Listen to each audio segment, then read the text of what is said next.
Popular front of இந்தியாவையும் SDPI பயங்கரவாத அமைப்புகளையும் நீங்கள் ஒன்று சேர்த்து ஒரு தடை செய்யப்பட்ட அமைப்புக்கு துணையும் நட்புமாக இருக்கிற இன்னொரு கட்சி என்று அந்த பயங்கரவாதிகளை ஒன்று சேர்த்து நீங்கள் பேசுகிறீர்கள்.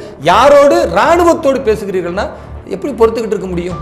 அப்ப திமுகவுடைய எம்எல்ஏ திரு வேல்முருகன் தமிழக வாழ்வுரிமை கட்சின்னு ஒரு கட்சி வச்சுக்கிட்டு ஆதரவு கொடுத்த ஒரே காரணத்துக்காக ஒட்டுமொத்த இஸ்லாமிய இளைஞர்களை நீங்க நாசப்படுத்துவீங்களா? அவர்களை தவறா ஏற்படுத்துவீங்களா?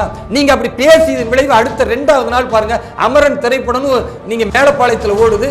மேலப்பாளையத்தில் நெல்லை முபாரக், அவர் தான் எஸ்டிபிஐ கட்சியினுடைய தலைவர், அவர் வீடு அங்கதான் இருக்கு.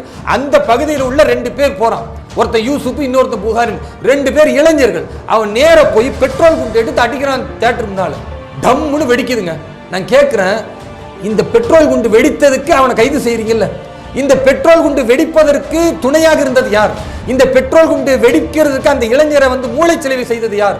இந்த பெட்ரோல் குண்டு வெடிக்கணும்னு அவன் போய் வெடிச்சான்ல, அவன் பின்னணி என்னங்க?